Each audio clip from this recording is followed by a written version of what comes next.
We are here at CreepyCon 2024 and just see what kind of spooky stuff we can get into.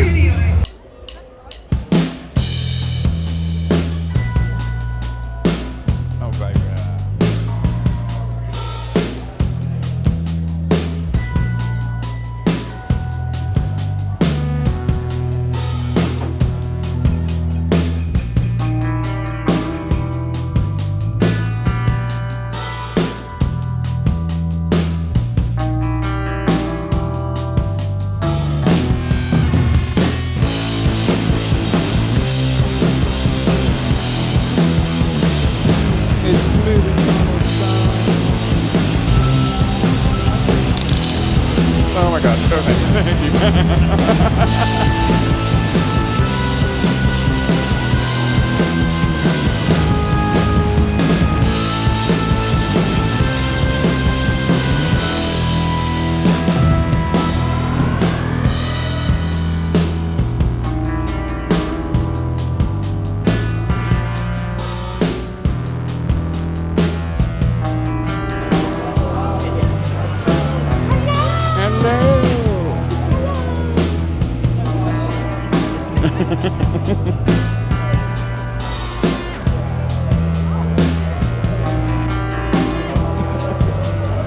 I wish I could do that, I can't do that.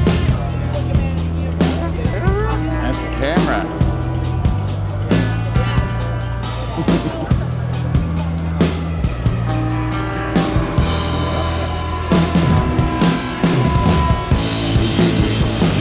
Thank you.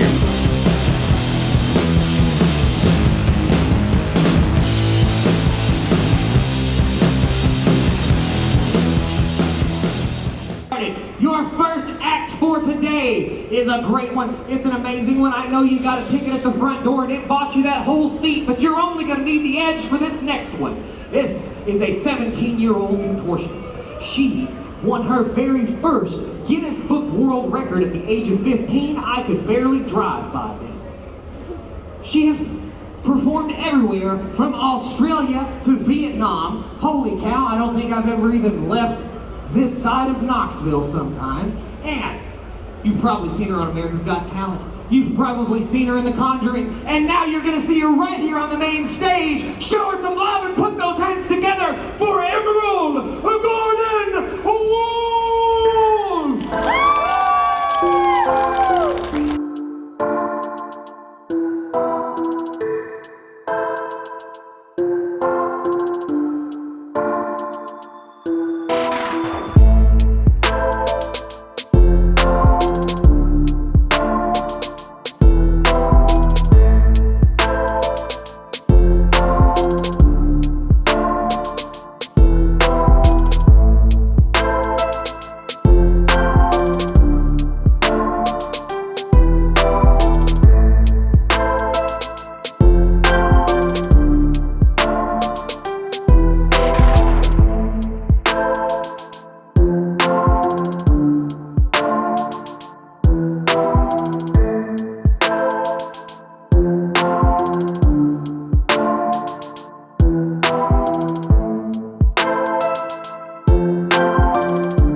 They've taken time away from their booths and they've been nice enough to come out here and answer some questions for us, and here's how this is going to work.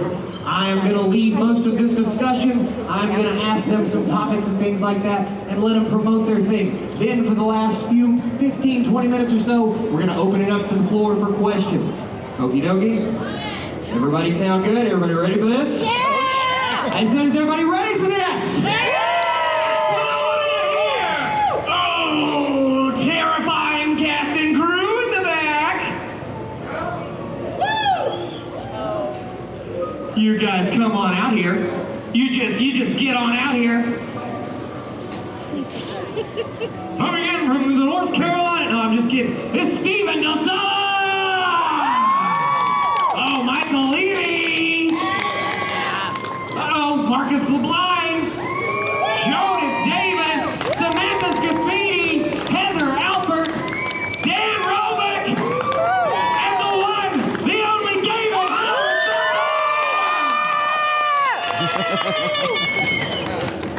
Oh, no. You sit right down here. Hand me. Someone give Dan Roebuck your chair right now. You. Beyond in the crowd, give me this. Don't you worry. No, we'll take it from the audience. They don't need it. You're more important than they are. No, I'm kidding. I love you guys. I love you guys so much. I'm kidding. Don't turn on me. Tight 2 inches. Just. As I like to tell people, it's a snow cone, Mike. Snow cone. See that? All right, everybody, big round of applause for all your cast and crew here on stage. If you stand behind the famous people, you wind up in all the press shots. That's a pro tip. That's what I do. Oh, thank you all so much for being here with me today. I appreciate it. Let me get this into my stand here so I can hands free. We're going to get into it. We're talking Terrifier and Terrifier 3 and Stream today. Yes!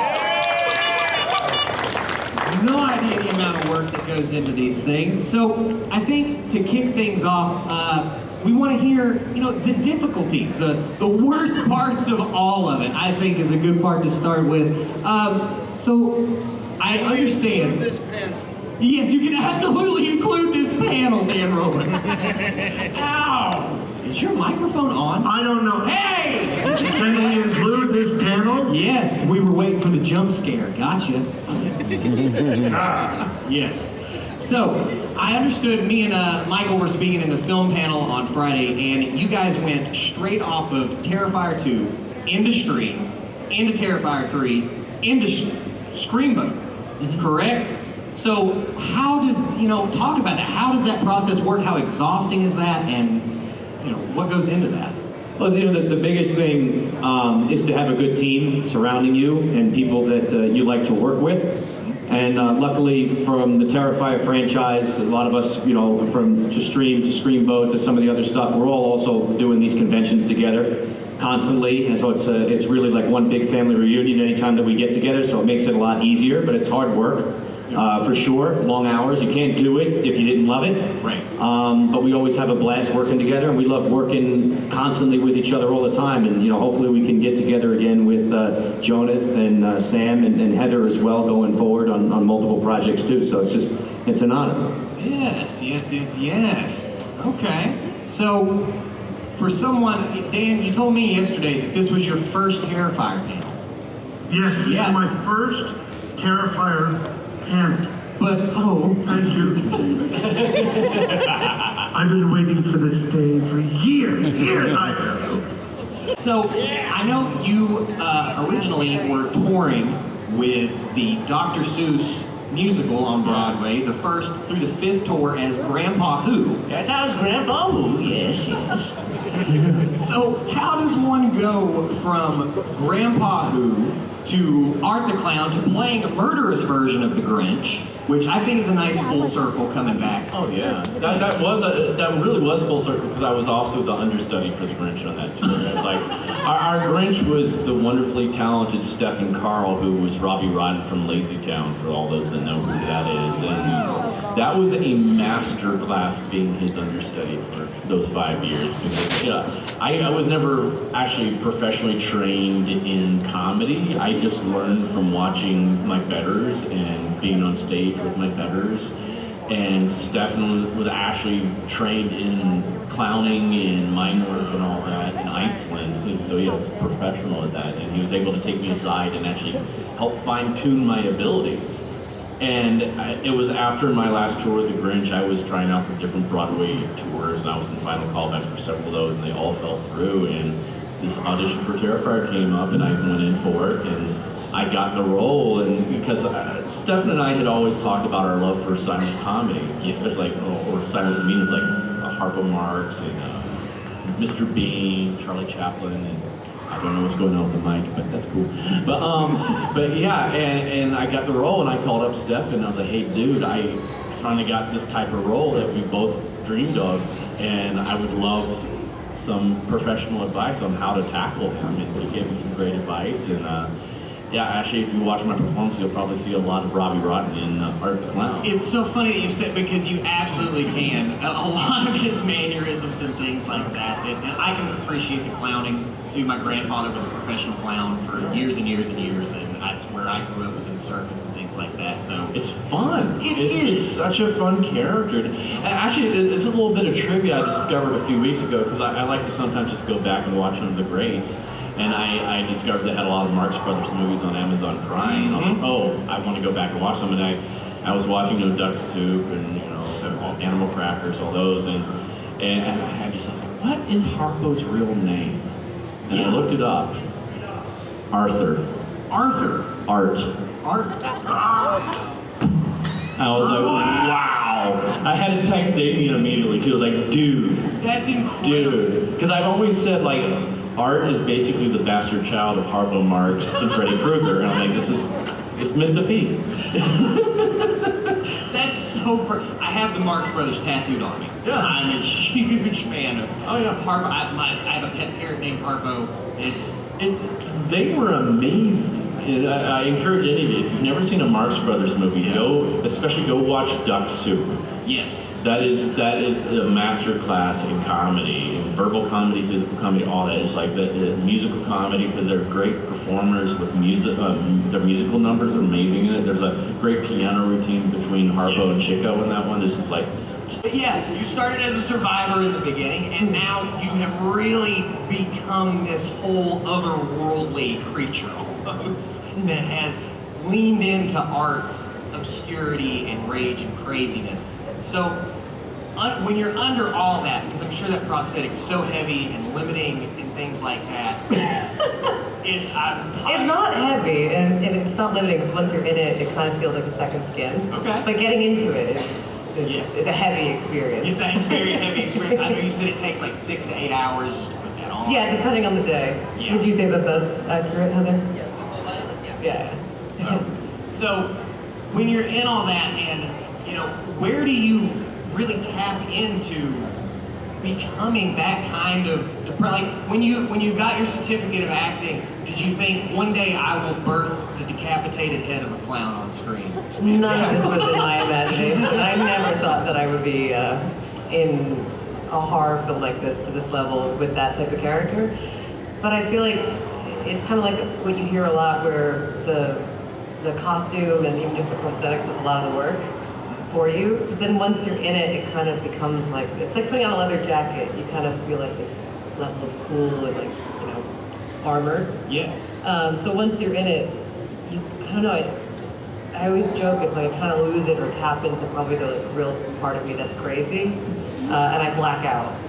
So there's a lot of blacking out happening. See, that's terrifying to know.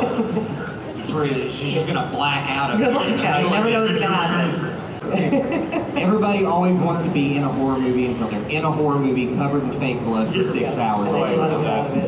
I recently did a work with somebody, and it was their first time getting killed, and they were so excited about being covered in blood, and then it happens, and like, oh God, oh, I'm like, yep, welcome. Well, because usually the locations are abandoned and there's no electricity, so there's no heat, and you're shooting in the dead of winter because no one wants to shoot a horror film in the summer or in a nice place like on an island. You're just like in the middle of Staten Island in the dead of winter. I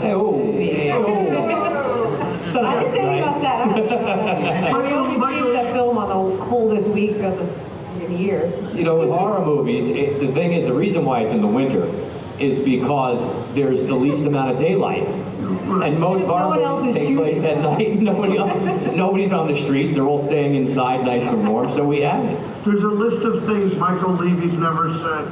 Number 2 on that list, I think, is, hey Dan, we're shooting in Hawaii. Right. Make sure you bring your swimming suit.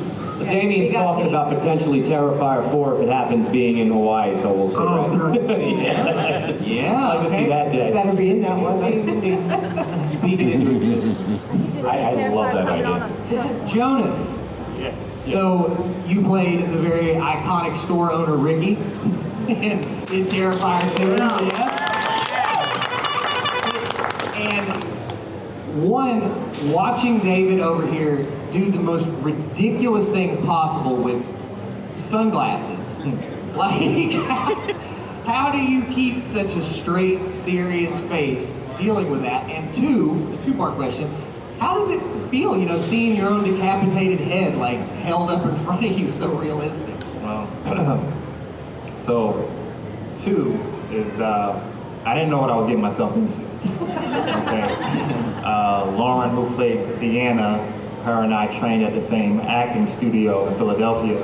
And when she got the role, she actually said, you know, I'm working with these guys and they're looking for some actors. You want to audition? I'm like, sure. And then I booked the role, and they loved you. I'm like, all right. And then I get an email that's like, yeah, we got having a life cast. I thought that meant the cast was going to get together. New life together. And I arrive at Phil's basement, and there's a girl in there I can't even identify because all I see is green gook all over her head. And then Phil, he's never met me before, he just turns around and is like, yeah, you're next. Oh, okay. So, you know, after surviving that, you know, Damien's like every so often sending me pictures of my head as it's coming together. And then I finally arrive on set and he unveils it like his prized possession is my head, and it's just all bloody and he's happy. I'm just simply impressed because I'm like, I didn't know you could do that by hand. And so seeing it, I was just impressed. That was number 2. But for 1, when I got on set and we started working, I mean, David's such a professional that I was just, you know, in character with him. I didn't see it as funny. I thought it was actually kind of annoying.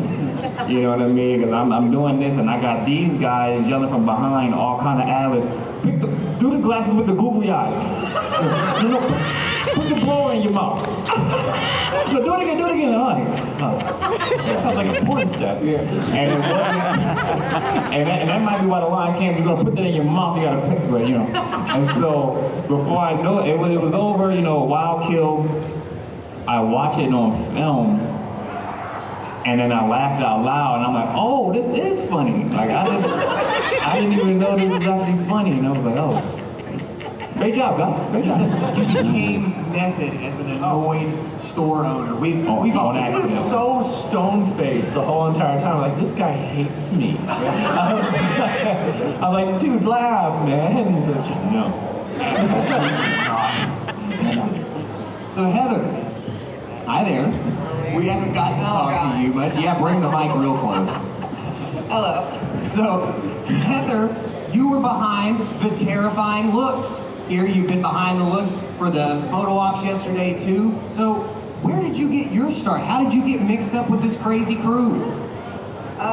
So I actually started at like haunted houses. in the middle of nowhere, Virginia. And then I went out to a makeup school in Los Angeles, California, went to cinema makeup school, did some small jobs after that, and then I got hooked up with a studio, Tinsley Studio, and they got hired for Terrifier, and they built all of the bodies and the effects, they did all the sculpting, everything, built all of the pieces beforehand.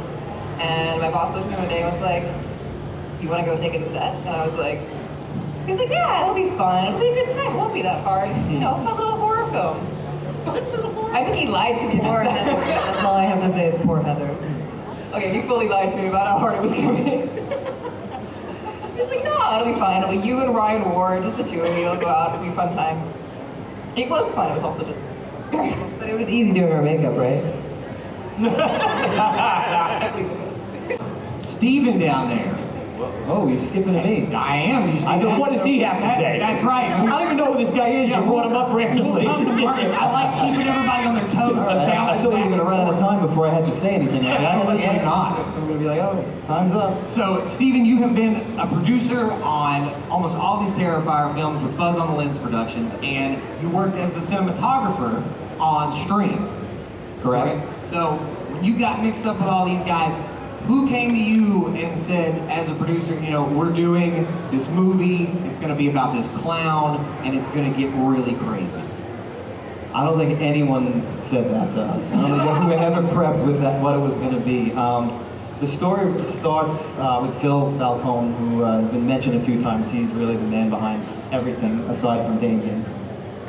He came to us, to me and Mike actually, to act in the first one. And Mike's an actor, I'm not really an actor, but we said, sure, we'll do it. Not knowing exactly what the movie was about, where it was going. You assume a low-budget indie movie, we make them all the time. No one will ever see it. We'll just go down and we'll get to know these guys and we'll have some fun. We auditioned to play the two cops at the end of the movie. And Damien actually liked what we did and wanted to add in another kill, which became Mike's The Exterminator kill, where he gets his head cut off. And Mike's brother Jason, who is also a partner, became the other cop with me. So from there, we kind of just inserted ourselves into everything. And when the second one came around, it was like, look, we're going to go bigger. It's not going to be 4 of us. It's going to be 8 of us making this movie. Let's go crazy. And that's kind of how it all took off from there. Sure. And I don't think people a lot of times either understand how small these crews are when they first start off. That it really is like you and 4 of your buddies that are trying your hardest to put something out. Exactly. I think the number was maybe 12, to be really legitimate, on Terrifier 2. That crew that was there all the time, and that's not exaggerating. Really? At all, yes. I also have to add something too. A lot of people don't know, small trivia. He's played some of these movies as well. He's been my arm and leg several times when I'm like in the makeup chair or something like that. Or I have horrible depth perception as well, and I don't want to like actually mess up a swing or something like that. So sometimes he would fill in for me, or Mike would fill in for me a few times as my arm or leg. Really? So yeah. I thought we were going to keep that a secret. I thought that was... It is, but Terrifier. I mean, yeah, obviously David is Art the Clown. There's no question he does everything, but like there's a lot of times where there's time things where David has to go back into touch-ups, into makeup, into things like that. And as he said, his depth perception's not the best. So when you want to swing an axe at a real person, maybe you want to bring in someone who It's usually better. Steve will come in and do it. I was like, no, I'm not doing that. Someone might die. Let's put some. Yeah, let's make me do it. It'll be fun. On some movies, they would of course just get a foam rubber axe. But We that can't costs afford money. 2 axes. No, Damien wants it real, you know, as real looking as it possibly can Of be. course, from the props to the fear in their eyes, he wants it all real. Imagine the blood. Yeah. Oh. So 12 people on this set on Terrifier 2, that is maddening to me because the clown cafe scene alone, that horrid fever dream, that is one of my favorite scenes in that entire movie. And then there's a shot you get where Sienna is in that like Houdini tank, strapped down, and the person next to them is on fire. So can you please explain the difficulties of getting a shot like that while someone doesn't drown or burn to death? Those 2 things were shot months apart. Really? Yeah, and put together later. So the fire was one thing and the tank was another thing. Not Both apart, miles apart. Totally real, yes, but not at the same time. So that makes things a lot, I want to say easier, but it was still hard. I will say nothing prepares you for like setting a human being on fire. Because I really did that. Okay. I really did that. That's something I actually did, and they told me to do 2 whooshes on her, like one in the front, one in the back. And she went up on the first whoosh, and it was just, I'm like, whoo! And I had to act the whole entire time like I'm not like surprised or scared. So they're like, because they still wanted me to like dance off and everything. So in my head, I'm like, oh my god, shit, oh wow, fuck. And just dancing away. I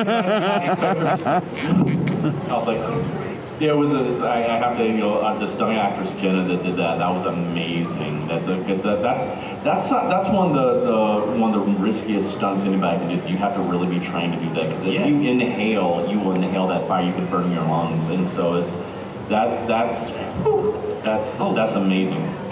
Props to the stunt people out there that know how to get set on fire. But Lauren actually did all that work in the tank herself. So big props to Lauren for doing that. That acting that she was able to do underwater like that blows me away. I'm just like, that's amazing. Like Samantha was kind of saying, being under a prosthetic, you feel sometimes like you gotta just get through this, but being chained underwater while trying to act, that is a whole other level of crazy. Oh. We want to get into some other things too. Marcus, you've joined the team. Yes, hi Marcus. Hello. Yes, I'm gonna see. I didn't forget you. Is that Jesus? So, for the people out here that may not know, let them know kind of how you got involved with these guys, how you got involved with Terrifier 3, Stream, things like that. So back in the day, I worked on a film with Michael and Steve where I met them that lasted only like 3 days and it got shut down. But we found out that we knew like a lot of the same people, so they were finishing up their first feature, Abnormal Attraction. I was finishing up one of my films called Last Call. And we kind of started crisscrossing and like helping each other out in projects, and just kind of started becoming friends from there. They kind of got stuck with me, and then from there, we had shot, I think something else, and then Michael called me up about Terrifier 2, which I'm only in for like one of the scenes, as a background extra for, I was a Sugar Skull bartender one day, next day I'm a Pied Piper, next day I was a guy in the gas. Well, the funny story about that though, is Damien goes to him and goes, I don't think you made the cut, Marcus. And then when the movie came out, he goes, what are you talking about? I'm right there, I'm right there, I'm right there, I'm right there. He goes, who the hell put in all these costumes? There's me rotating and the different stuff. And because we didn't have enough people for the club scene. So it was people playing multiple different people, so Dave was like, I'm actually in the club scene too, but you don't really see me. I'm like, I came in for one day and I was dressed as a devil, way in the background. You had to make like 15 people look like it was a packed club. If you look in the back, you see hands like this, and it's just me trying to fill the frame, and please, hopefully it's blocking enough that you can't see it's totally empty back there. I need that credited to you, flippy hands. Yeah. If you look, so there's a scene, you know the big scene when Dave comes in, not to cut you off, Marcus, sorry. When Dave comes into the bathroom and he sees Sienna on the floor, and he like looks and he like does the wave, that thing, behind him there's like this fan going off. There's like this flickering light for the haunted house. That's also light, my hands going.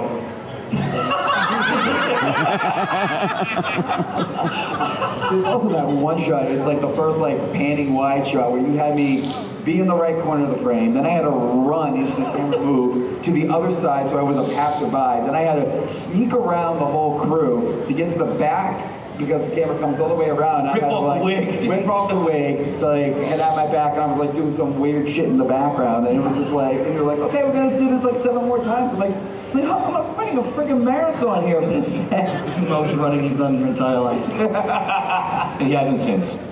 And he hasn't. Listen, I'm comfortable, all right?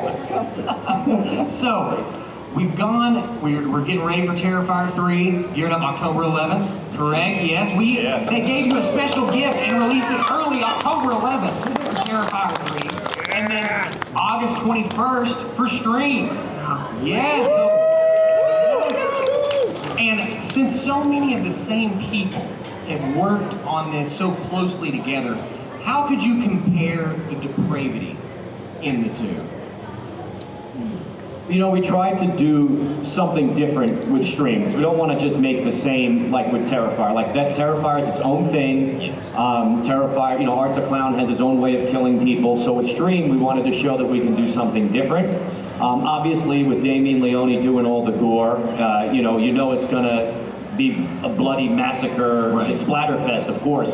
But we were very careful in how we did it. You know, where Art the Clown has his own certain style, David, who plays one of the killers, player 2, we wanted to separate them. And that was the same with the kills. And also, it was cool to kind of come up with new creative things that we might not do with Terrifier, because again, it is a different film. You know, and again, as he said, it's coming out August 21st, so if you can, it's playing limited from the 21st to the 25th, so get your tickets, check your local theaters, and hopefully, if you guys show up and come out, we can get it extended like we did with Terrifier, because it's so important, you know, for indie horror film. We have no big budget behind this, no marketing or any of that, no studio, you know, to kind of get the word out. The best way to do it is the fan base and you guys, and you know, and we're doing this for you guys, and you know, we're just honored to have your support. So if you guys can see it, for anybody who doesn't know about it, stars a ton of horror icons, you know, like Danny Roebuck's in it, obviously, David, but Jeffrey Combs, Danielle Harris, Dee Wallace, Tony Todd, Bill Moseley, Felissa Rose, the list goes on and on, Damien Maffei. So we got a really, really cool film. It starts off a lot of great character development, and then once we hit it, boom, you guys are in for a real treat and a roller coaster ride. So. Yes. Please go the first day is the day to go. Yeah. Please go the first day. Yes, and you heard it here first. You've been told straight from the source. I expect everyone in this crowd to buy tickets. Okay? Yeah, you can look them up. Come by our booth. We're all back there. Come by. If you're seeing everybody, we'll tell you more about it. But it's super important. And again, this shows the studios really why independent horror is so important. But it also shows the studios why the fans matter. You know what I mean? And that's really what we've always done. And you know, through Damien and all of our work together is we listen to you guys. You know, how many times I hear, you know, with Damien, we got to up it. We can't, you know, we can't just phone it in, because you guys have never let us down in showing up, and we would never want to let you guys down. So thank you. Well said. And I like that you pointed out that yes, it's going to, you know, splatterfest. It's going to be gory, but it's different.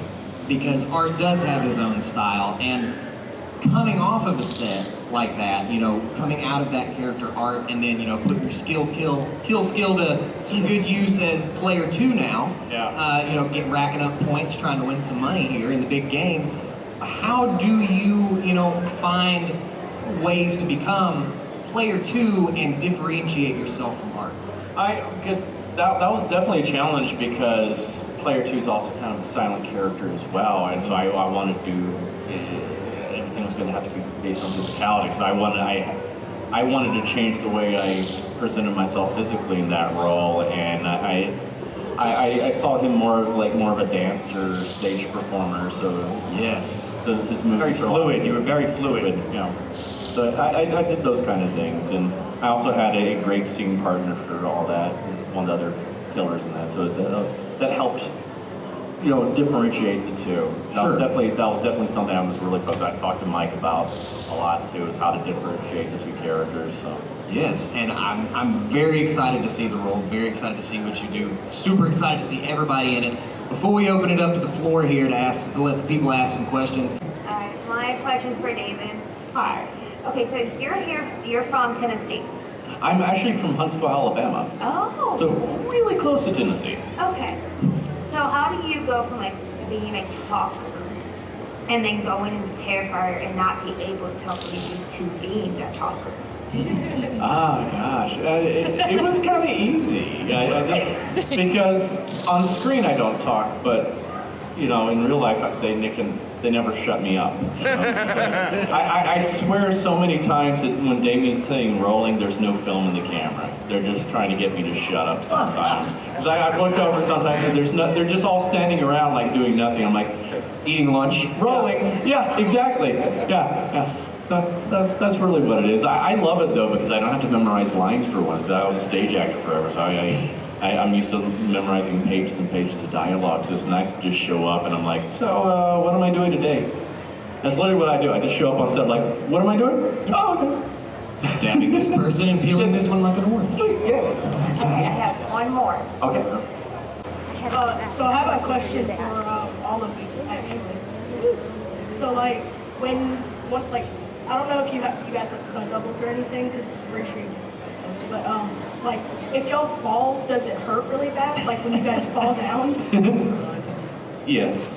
It depends how you fall. I've had a few bruises, but we actually had a stunt double for the big fall that they had in part 2 where she falls, where Sienna falls through the hole.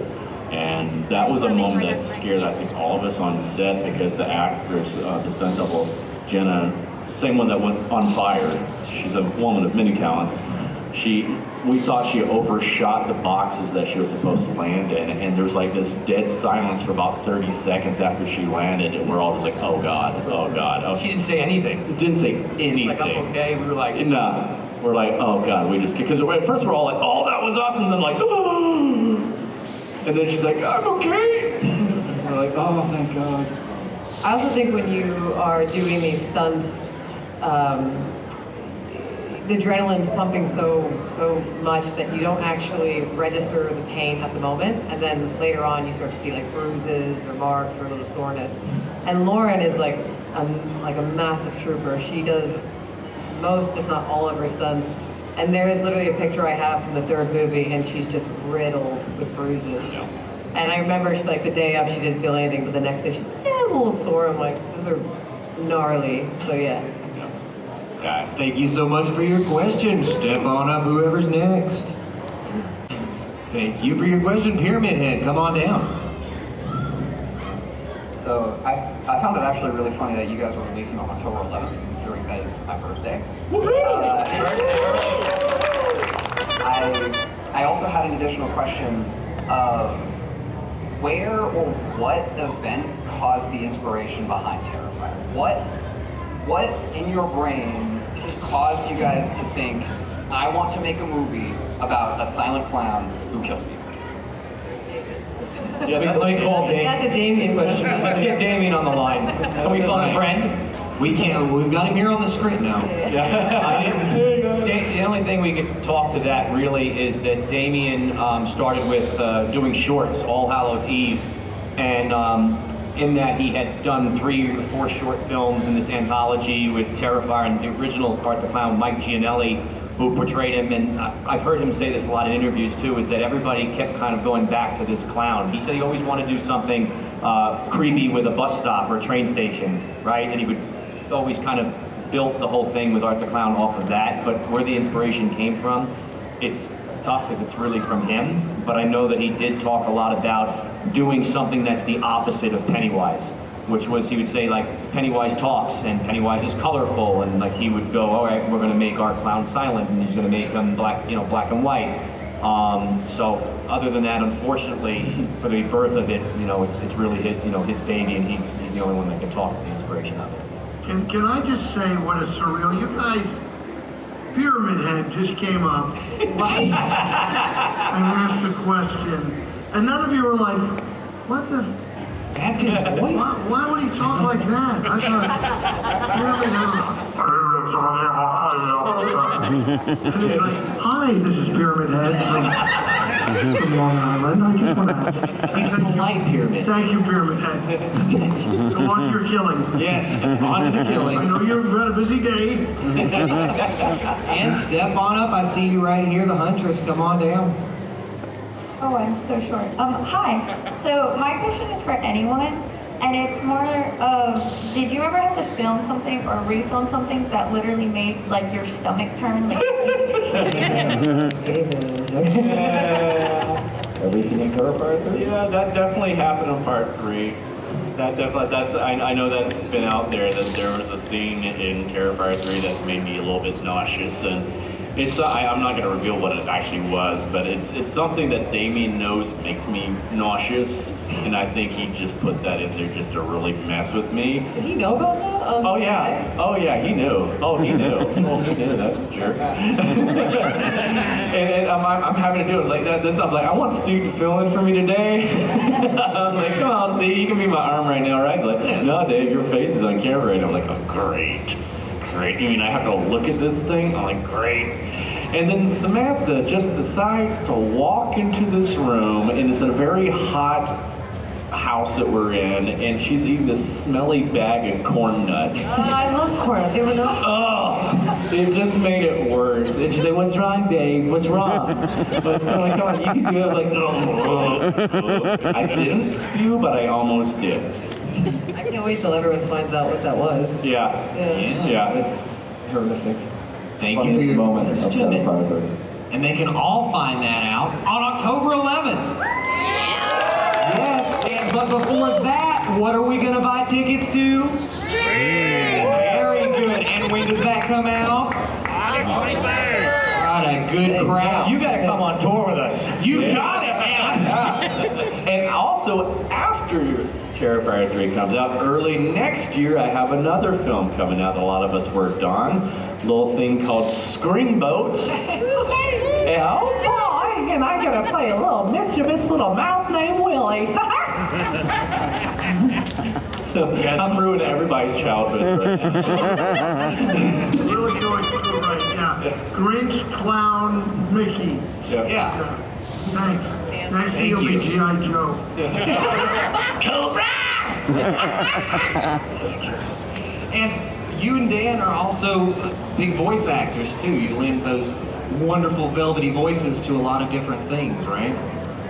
It's in Star Wars. If you played Star Wars, that's nice. It's my favorite character in that game. In Star Wars Jedi Survivor and Jedi Fallen Order, I play Grease, but we don't actually voice it. We act it. We perform the movie parts of the story for almost a year, a few days a month, and we act it all. But the problem is, my character's 4 foot tall, and their characters are 6 foot tall.